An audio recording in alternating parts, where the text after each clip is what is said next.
Very good morning, students.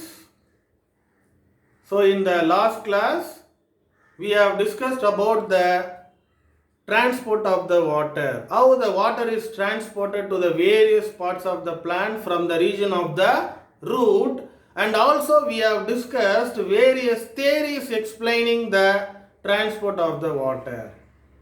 In today's class, we are going to discuss about a new topic called the transpiration. The transpiration is one of the fundamental process of the plant. So what is transpiration?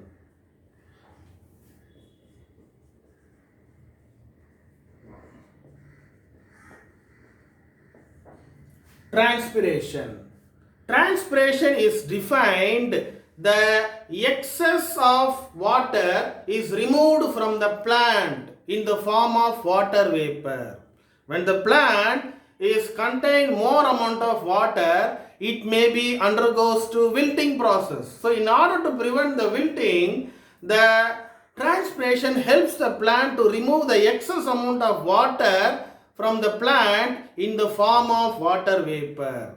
That particular process only called as the transpiration. Okay, so this is only called as the transpiration.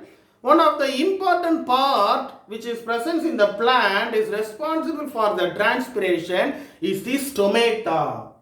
So the transpiration takes place in the plant with the help of a small opening on the surface of the epidermis is called as the stomata.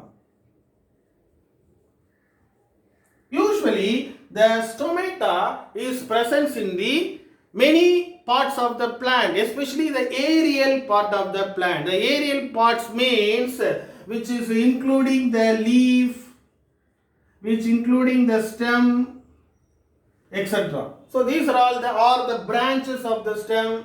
These are all called the aerial part of the plant. But the leaf is a major surface for the transpiration, because in the leaf the epidermis which contain, especially the lower epidermis. In case of leaf, the epidermis is found in the upper as well as the lower. Especially the lower epidermis of the leaf is contain more number of stomata. This stomata only involved in the transpiration. Okay. Now, what is the role of the stomata? How it will be involved in the transpiration? Usually, the closing and opening of stomata only involved in the transpiration. So, when the stomata is open and when the stomata is closed, that is the question. Usually, the stomata is open during the daytime. The stomata is open during the daytime and it is closed during the night time. So during the daytime the stomata is open and involved in the transpiration, and in the night time it remains closed and there will be no more transpiration during the night time. So these are all the some of the basic introduction about the stomata, and now we move on to the very important part, that is some theories. Some theories are explained how the stomata is open and closed.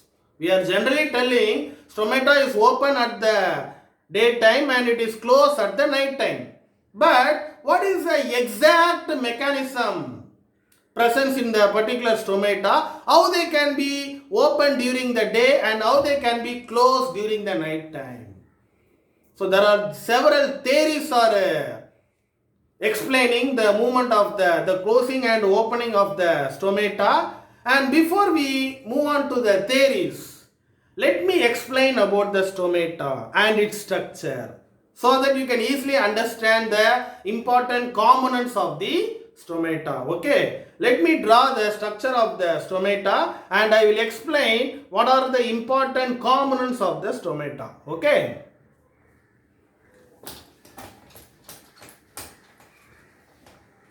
The first important part of the stomata is a guard cell. The guard cells are bean-shaped structure. First I draw the structure of the guard cell.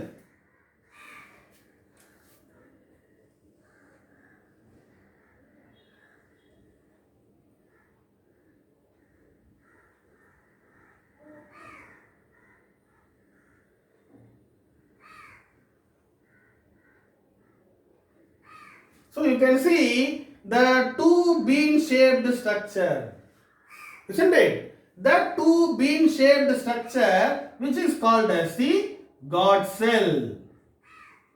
Usually the guard cell only involved in the opening and closing of stomata. Okay. Now, what are the other important parts of the stomata? From the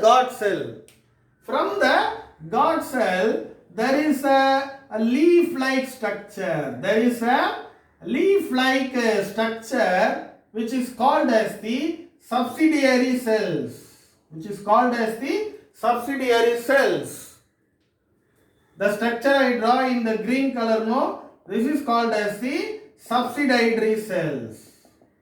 The subsidiary cells are used to transport the water into the guard cell during the daytime. From the night time, from the guard cell, the water will be back to the subsidiary cells. Sorry, so subsidiary cell. This is the second component of the stomata. So you can see there is an opening. You can see the opening, no? This opening is called as the stoma. The opening is called as the stoma. Through the opening only the water will be evaporated in the form of vapor. Okay. So this is a basic structure of the stomata. And now we move on to the various theories explaining the mechanism of the transpiration. Okay. So let me explain what are the different theories are explaining the mechanism of transpiration. The first theory,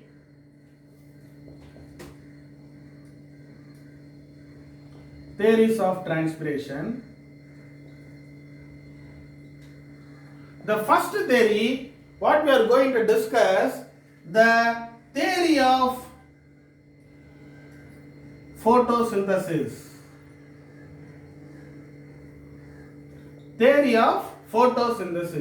This theory is proposed by the scientist von Mohl.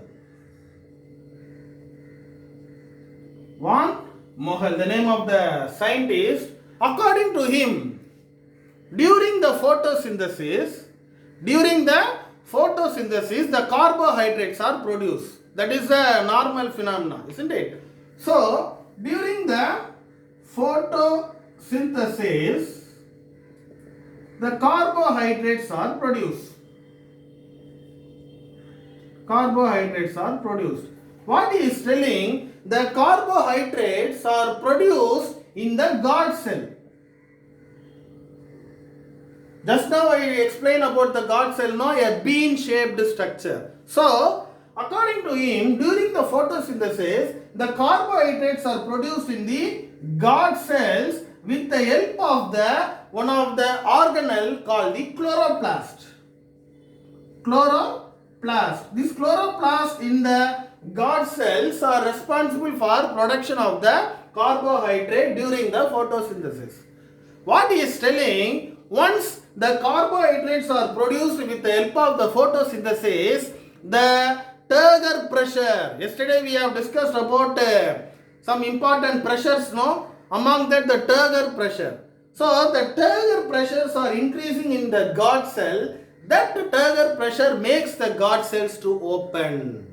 When the turgor pressures are increased in the guard cell, it allows the guard cells to open. So the transpiration takes place. But at the night time, since there is no photosynthesis, no carbohydrates are produced, so the guard cells remain closed and it is not involved in the transpiration. So this is the concept of these scientists, theory of photosynthesis. Once again I repeat what he is telling. During the photosynthesis, the carbohydrates are produced in the guard cells with the help of the chloroplast. That particular carbohydrates are increase the turgor pressure in the guard cells and allow the guard cells to open during the daytime. So the transpiration takes place. But at night time, what is happening? Since there is no photosynthesis or takes place in the night time, there will be no more carbohydrate production. As a result of no carbohydrate, there is no turgor pressure in the guard cells. So the guard cells remain closed during the night time. So this is the theory of the photosynthesis. But there are some objections against the theory of photosynthesis. So what are all the objections? ரெண்டு objections இருக்கு. There are two objections of this theory of photosynthesis. Number one, what he is telling, the chloroplast is present in the guard cell which is involved in the production of the carbohydrate. Yes, that is correct. But according to some scientists, the chloroplast in the guard cells are poorly developed. Poorly developed chloroplast. Poorly developed chloroplast cannot involved in the production of carbohydrate. Chloroplast will be there, but if the chloroplast is not what we can say, if the chloroplast is not in a proper structure or it is not fully developed, it cannot involved in the production of the carbohydrate. That's why the scientists are telling the poorly developed chloroplast in the guard cell, how they can produce more amount of carbohydrate. What he is telling, what the Van Muhal is telling, due to the presence of the chloroplast, they can produce the carbohydrate. That's why the guard cells are open. But other scientists are telling the particular chloroplasts are poorly developed. The poorly developed chloroplast, how they can produce carbohydrate? So they are not accept the particular theory of photosynthesis. This is the first demerits or objection. The second one, scientists are already found the guard cell already contain the sugar. The guard cell already contain the sugar. Then it should be automatically open during the night time also. But what Van Muhal telling, only during the daytime only the sugar is produced. That's why the guard cells are open. But what other scientists are telling, the guard cells are already contain the sugar. It is not only produced by the photosynthesis, already sugars are present in the guard cell. So these are also one of the demerits of the theory of photosynthesis. That's why many peoples are not accepted this particular Van Muhal's theory of photosynthesis. Now we move on to the next theory, that is a starch sugar interconversion theory. Okay. According to the starch sugar conversion theory, what they are telling basically, during the daytime, the starch produced in the guard cell will be converted into sugar. As a result of conversion of starch into sugar, the turgor pressure of the guard cells are increased. As a result of more turgor pressure, the guard cells are open. At the night time, the sugar will be again converted into starch. As a result, the turgor pressures are reduced in the guard cell. As a result, the guard cell will close. So this is only the basic concept of the starch sugar interconversion theory. Okay. So what is the next theory? The next theory is called as the starch sugar. Starch sugar interconversion theory. Interconversion theory. So what is the starch sugar interconvention theory is telling? What is the basic concept of starch sugar interconvention theory? During the daytime, the starch is converted into sugar. As a result of conversion of the starch into sugar, there is an increasing in the turgor pressure which leads to opening of the stomata. But during the night time, what is happening? The sugar will again converted into starch at the night time. At the night time, the sugar will be converted into starch. That's why the turgor pressure of the guard cell will be reduced so that the guard cell remain closed and there will be no more transpiration at the night time. So this is the basic concept of the starch sugar interconvention theory. Okay. There are many scientists are explain the same mechanism with their own opinion. Over 4 scientists we are going to see. 4 scientists we are going to see. They are believing the starch sugar interconvention theory, but according to their experience, they are explaining the starch sugar interconvention theory. The concept is same, but they are add some more information. ஒரு சில புது information என்ன பண்றாங்க அவங்களுடைய தியரியில சொல்றாங்க. அதுதான் நம்ம ஒவ்வொண்ணா பார்க்க போறோம். The first theory which is explained the starch sugar interconvention theory, the name of the 2 scientists. The first scientist called the Lloyd. The name of the scientist called the Lloyd. According to the Lloyd, what he is telling, the same concept. The starch. Lloyd என்ன சொல்றாரு? The starch is converted into sugar during the daytime. During the night time, the sugar is converted into starch. The simple thing, it takes place during the day as well as the night time. It was explained by the Lloyd. The another scientist along with this particular Lloyd called as the Loftfield. The name of the scientist called the Loftfield.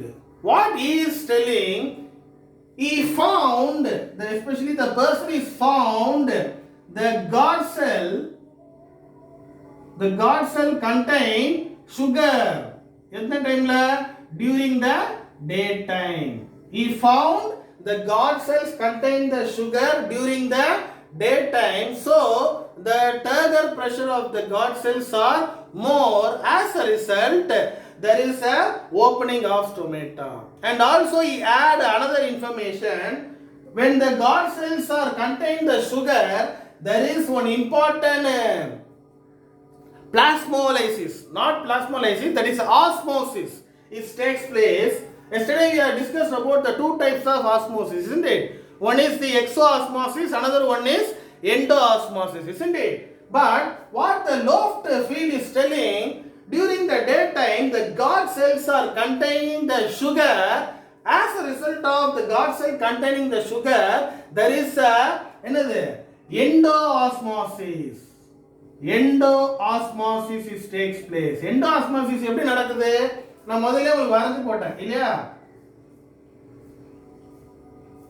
அந்த guard cells சுத்தி என்ன present ஆயிருக்கும்? The guard cells is covered by the subsidiary cells இல்லையா? Subsidiary cell.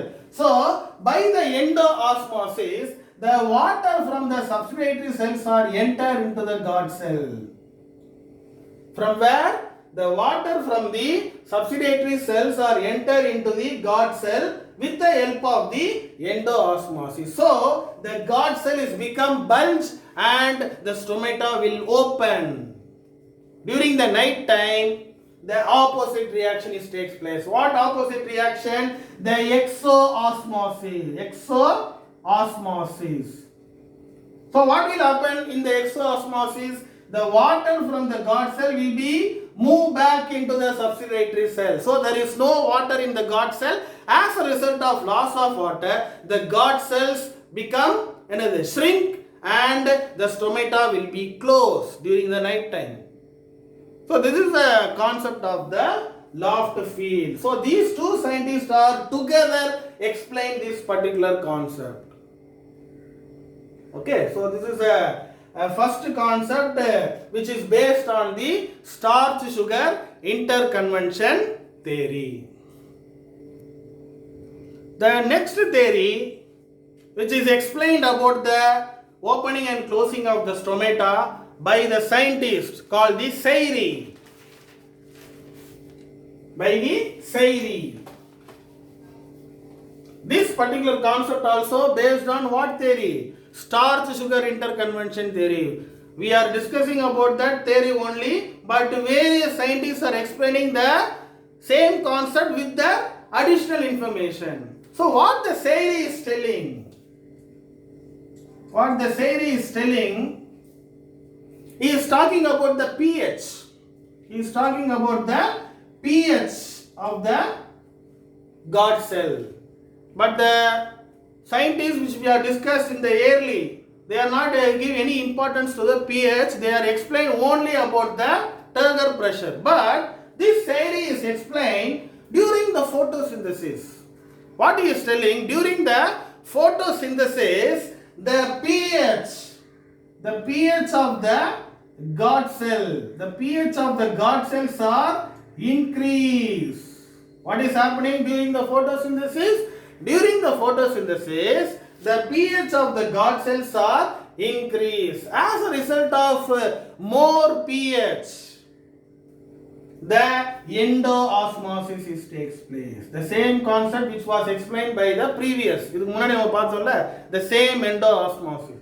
So, again, as a result of more pH in the God cell, the endoosmosis takes place. You know very well what is endoosmosis? The movement of the water from the subsidiary cells to the God cell.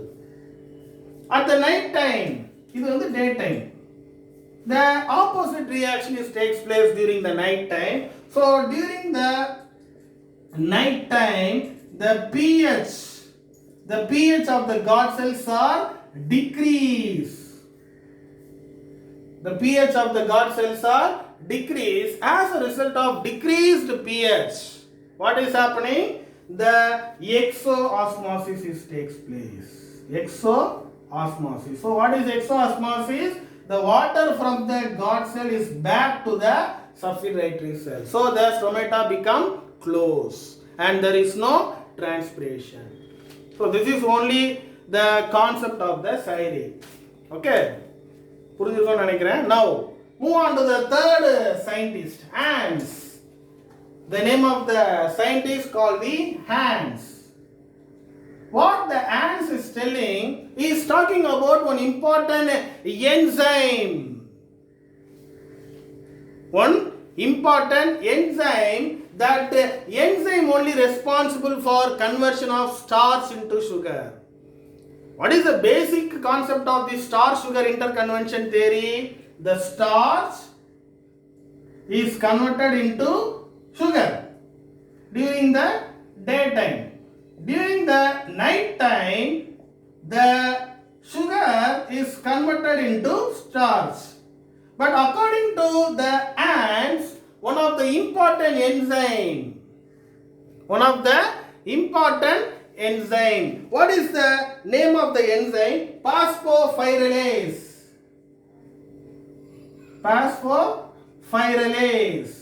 The name of the enzyme. This phosphorylase enzyme only convert the starch into sugar. Phosphorylase enzyme only responsible for conversion of starch into sugar. The previous scientists are not explain about that enzyme, but he only found this particular phosphorylase enzyme is responsible for conversion of starch into sugar. So this is the concept of the ants. And finally, the last scientist who explained the starch-sugar interconvention theory according to his opinion, Stewart. The name of the scientist, Stewart. What he is telling, what the Stewart is telling, only small changes in the starch-sugar conversion theory. ஒரு சின்ன change மட்டும் அவர் சொல்றாரு. என்ன அப்படின்னு பார்த்தீங்கன்னா, we know very well during the starch sugar interconversion theory what will happen generally, the starch will be converted into sugar இல்லையா? இந்த சுகரை வந்து நம்ம எப்படியும் சொல்லலாம் அப்படின்னு பார்த்தீங்கன்னா குளுக்கோஸ் அப்படின்னு சொல்லலாம், சரியா? But during the, according to him, when the starch is converted into sugar, that is glucose 1-phosphate. At first what is formed? Glucose 1-phosphate. That time the glucose is not active. எப்போ வந்து glucose inactive இருக்கும்? When the 1-phosphate is along with the glucose. Once again I repeat, during the daytime the starch is converted into sugar. Sugar is nothing, it is a glucose. What he is telling, the glucose 1-phosphate is formed when the starch is converted into sugar, and also he is telling if the 1-phosphate is along with the glucose is become what? Inactive.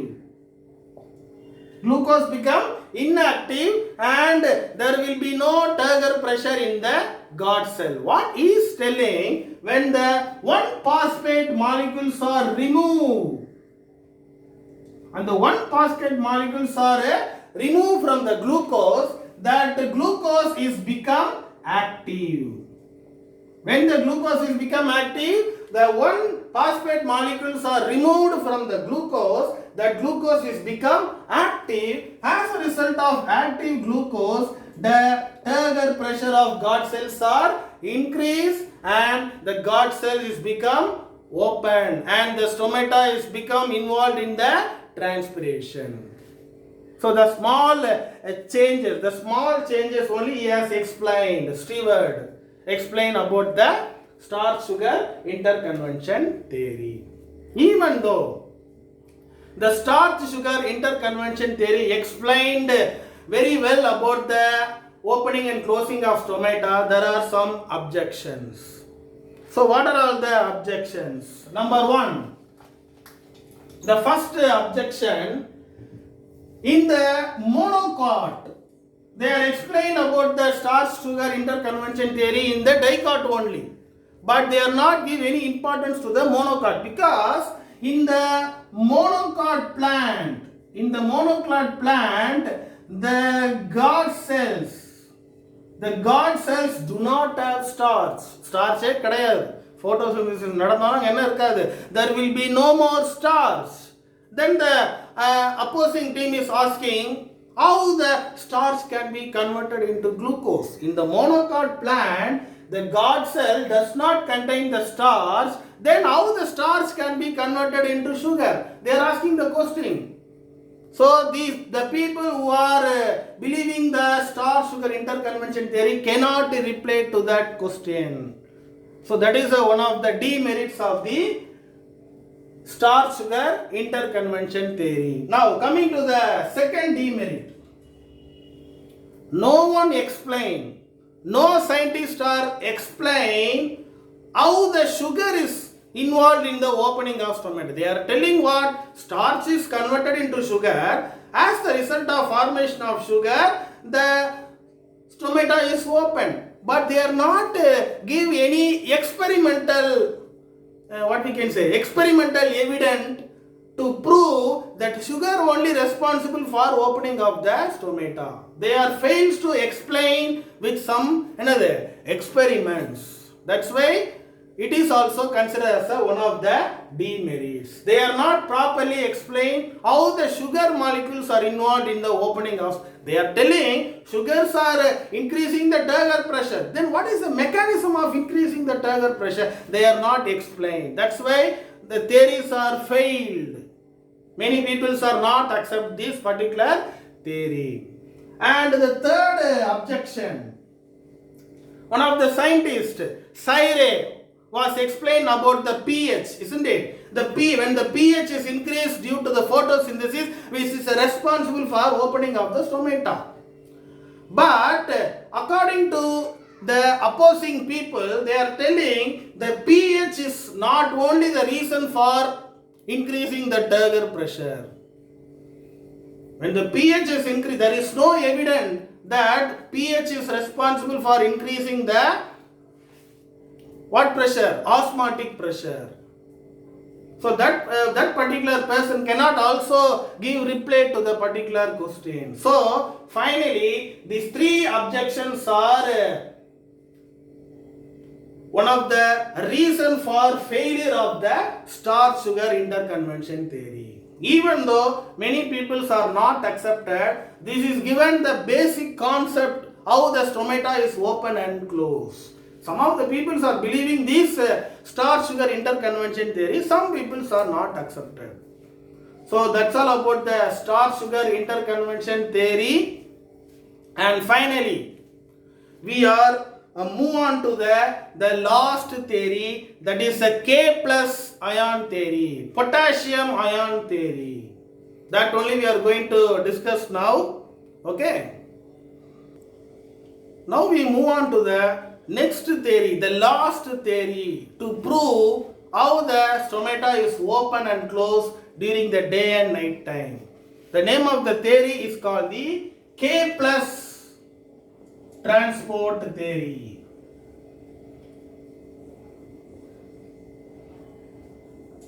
This theory was explained by the scientist called Leavitt, and it is supported by the another person, Raschke.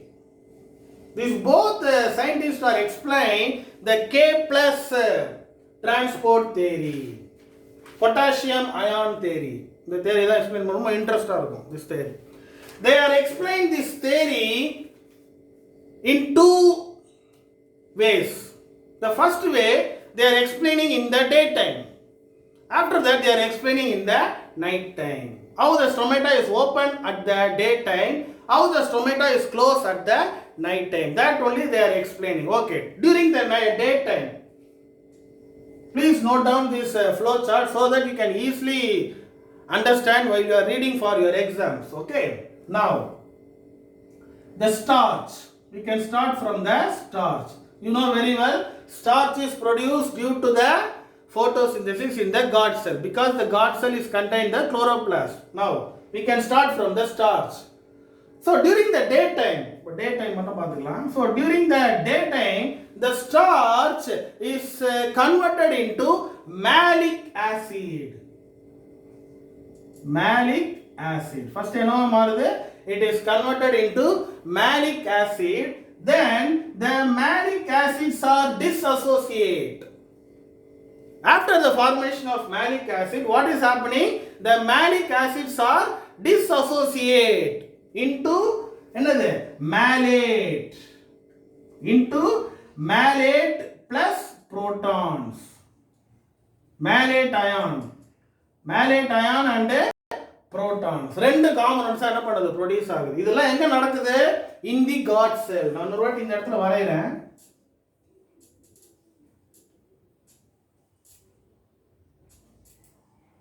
இந்த guard cells தான் வந்து இந்த மூணுமே நடக்குது.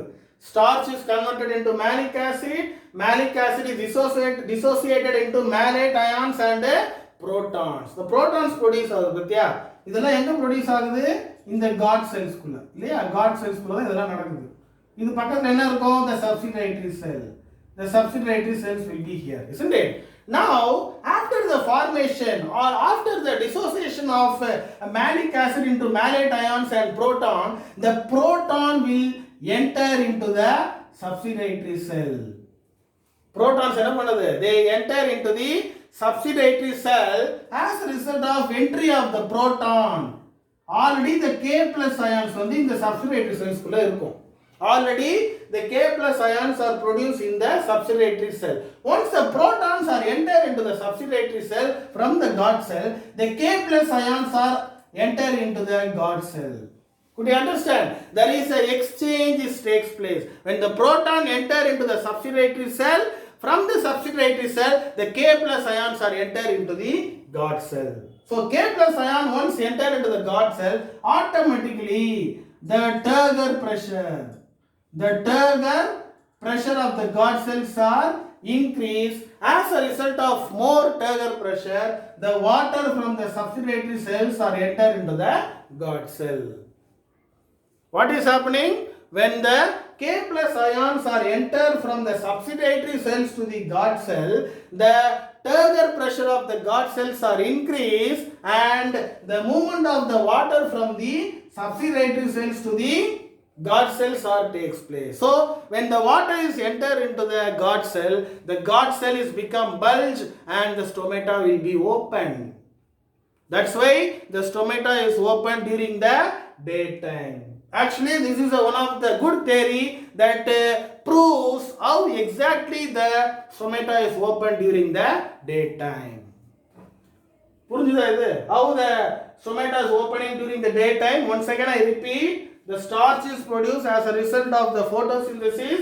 The starch is first converted into malic acid. The malic acids are dissociated into malate ions and protons. Once the protons are entered into the substitutory cells from the guard cell, there is an exchange of the K plus ion. K plus ion is enter into the guard cell and there is an increasing of the turgor pressure. As a result of turgor pressure, water from the substitutory cells are enter back to the guard cell and the guard cell is bulged and the stomata will be open.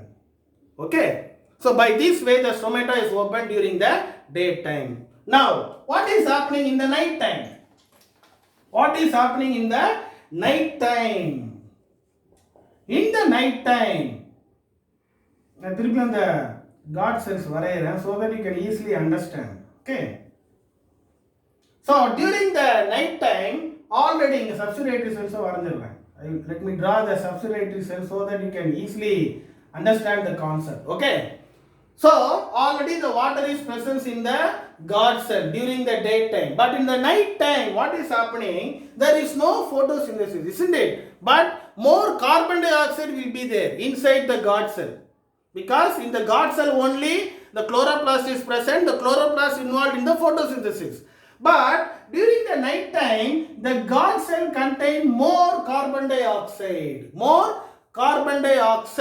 so the particular water will started to loss from the guard cell. During the night time what is happening? The water from the guard cell is started to enter into the substitutory cell. As a result, there is a formation of one stress hormone. நீங்க 10th ல படிச்சிருப்பீங்க. Stress hormone, abscisic acid.